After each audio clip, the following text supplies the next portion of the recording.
Hello, everyone. Hope you're all having a good evening, having a good day today. I've been wanting to do this type of video for quite a long time. Today, I'm going to talk to you guys about, more so about talk about the legacy, even about his legacy back during his days as an NFL quarterback. Even though since 2017, he's been broadcasting NFL games on CBS along with Jim Nantz. And even though he's been getting quite a bit of flack in recent years in regards to his commentary, I'm talking to you guys about Tony Romo. And yes, his last name is Romo. And I'll explain why I'm saying that later on.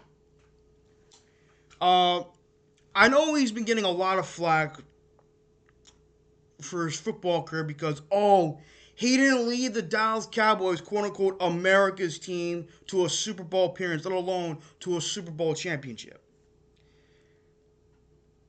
Granted, now for those of you who don't know, am I a fan of the Dallas Cowboys? No. I actually do not hate the Dallas Cowboys at all.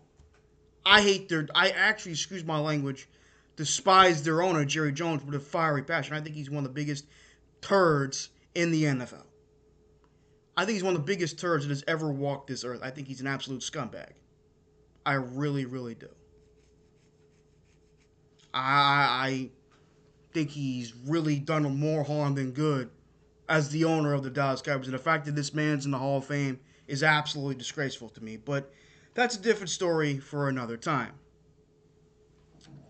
Um, but yeah, I understand Tony Romo didn't succeed in leading the Dallas Cowboys to a Super Bowl appearance, let alone a Super Bowl championship. But I will say this. Unlike the other quarterbacks he went up against throughout the majority of his career, like Eli Manning of the Giants and Donovan McNabb of the Eagles, I felt he was dealt with a bad hand. Eli Manning, while he did play great in both the Giants' Super Bowl runs against the Patriots, luck was somewhat involved with those Super Bowl runs. And Donovan Manning obviously had great success with Andy Reid throughout most of his career with the Eagles, going to 5 NFC Championship games, going to a Super Bowl appearance in 2004 and all that. But Tony Romo did play on some really talented Dallas Cowboy teams, especially in 2007, where they were like the number 2 seed in the NFC.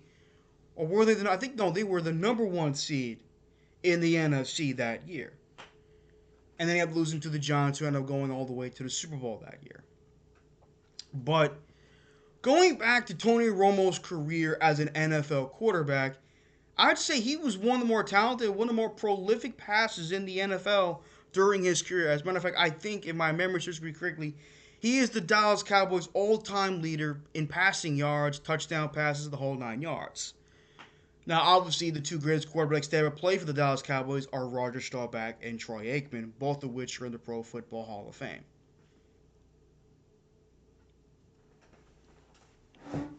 And considered to be among the best quarterbacks of their generation. Of their decade, I should say. Well, of their era, I should say. But yeah, I felt Tony Romo was dealt with a bad hand. Especially in the 2006 playoff where that was a bad snap by the long snapper. And he had to run for it and he got tackled, which ended up costing the Dallas Cowboys a playoff victory against Seattle.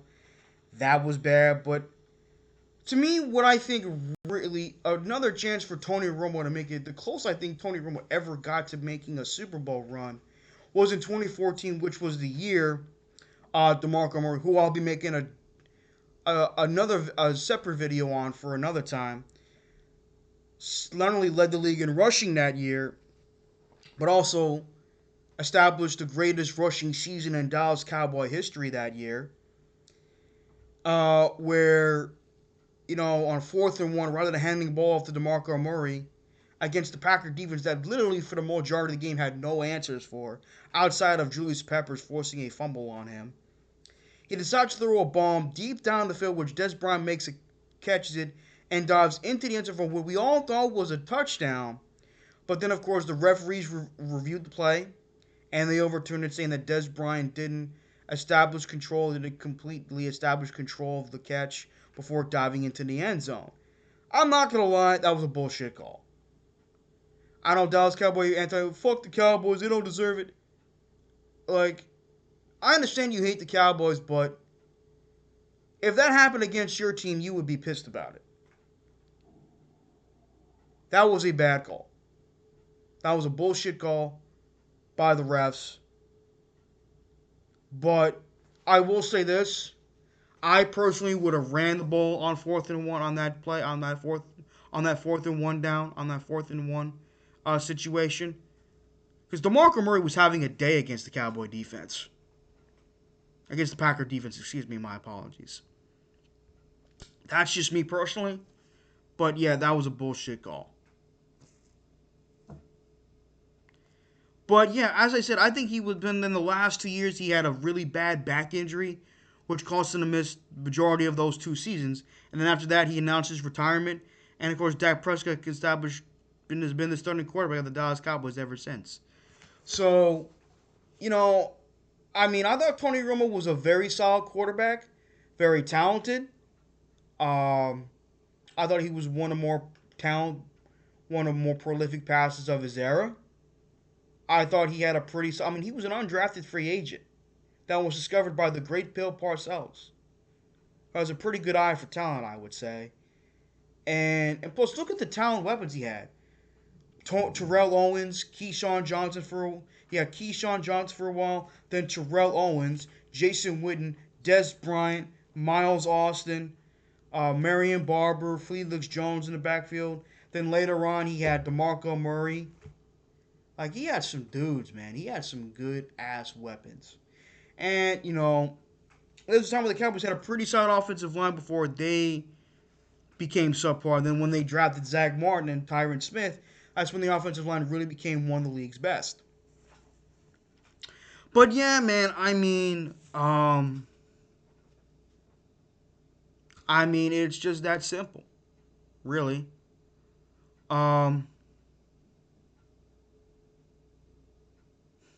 Trying to think here. Um, I felt he was dealt with a bad hand, and that's just the way I feel about it.